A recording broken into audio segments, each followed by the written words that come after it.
Israel के साथ 12 दिनों की जंग में ईरान ने यह साबित कर दिया कि अमेरिका और इजराइल चाहे लाख जतन कर ले, लेकिन वो किसी भी हाल में ईरान को झुका नहीं सकते।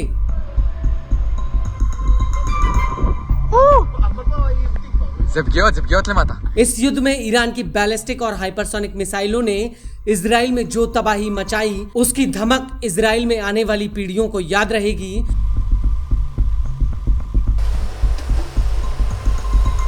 लेकिन अमेरिका के हमले के बावजूद ईरान के परमाणु कार्यक्रम को लेकर ऐसे खुलासे हुए हैं जिसने अमेरिका और इजराइल के चूल्हे हिलाकर रख दिए हैं। अमेरिका ने ईरान पर इस मकसद से हमला किया था कि वो उसका परमाणु कार्यक्रम हमेशा के लिए खत्म कर देगा, लेकिन हकीकत में ऐसा नहीं हुआ।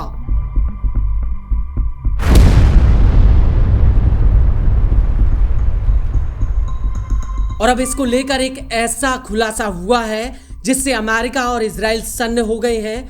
दोनों को सूझ नहीं रहा कि अब वो ईरान की काट कैसे निकालें। वो इसलिए क्योंकि अमेरिका के एनबीसी न्यूज ने ईरान के परमाणु कार्यक्रम को लेकर एक बहुत बड़ा खुलासा किया है। एनबीसी न्यूज ने अमेरिका के 5 बड़े अधिकारियों और पूर्व अधिकारियों के हवाले से कहा है कि अमेरिका ने ईरान के जिन 3 परमाणु अड्डों पर हमला किया था, उनमें से सिर्फ एक परमाणु अड्डे यानी फोर्डो को ही गंभीर नुकसान पहुंचा है। बाकी 2 परमाणु अड्डे मामूली रूप से क्षतिग्रस्त हुए हैं।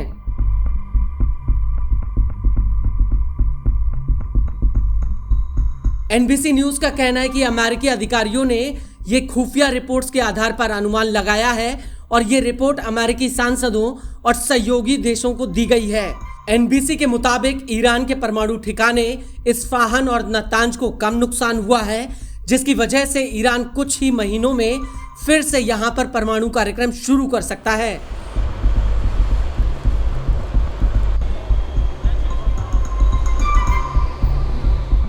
रिपोर्ट के मुताबिक अमेरिका और इजराइल के अधिकारियों ने इस बात पर चर्चा की है कि अगर ईरान फिर से परमाणु कार्यक्रम शुरू करता है तो नतांज और इस्फहान पर फिर से हमला किया जा सकता है, और यह हमला उन हालातों में होगा जब ईरान परमाणु डील करने से मना कर दे।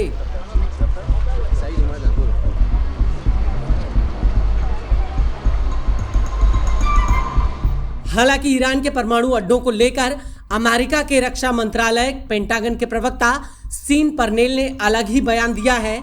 उन्होंने एनबीसी न्यूज से कहा कि फर्जी खबर की विश्वसनीयता ठीक ईरान के परमाणु ठिकानों की हालत के बराबर है, जो खत्म हो चुका है और मिट्टी में मिल गया है, और इसे फिर से चालू हालत में आने में वर्षों का समय लग जाएगा।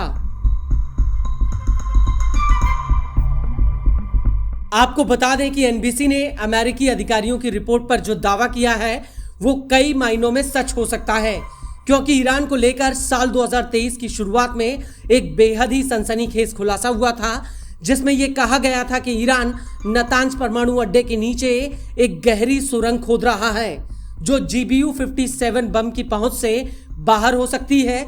इसके अलावा इस्फहान परमाणु ठिकाने पर भी ऐसी ही सुरंग खोदने की बात सामने आई थी। और गौर करने वाली बात यह है कि अमेरिका ने इस्फहान परमाणु अड्डे पर टॉम हॉक मिसाइलों से हमला किया था। उसने इस परमाणु ठिकाने पर GBU-57 बंकर रोधी बम नहीं गिराए थे।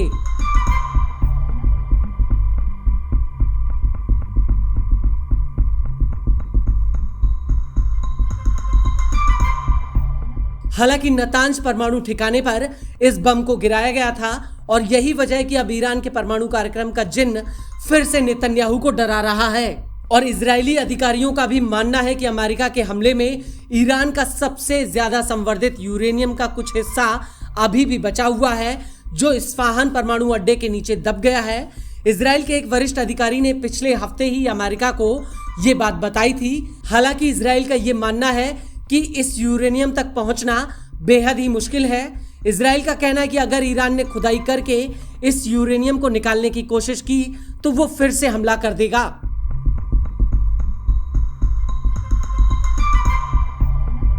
लेकिन इस सबके बीच बड़ी बात यह है कि ईरान ने अपना परमाणु संवर्धन 60% तक कर लिया था, और उसे परमाणु हथियार बनाने के लिए महज 30% यूरेनियम संवर्धन और करना था।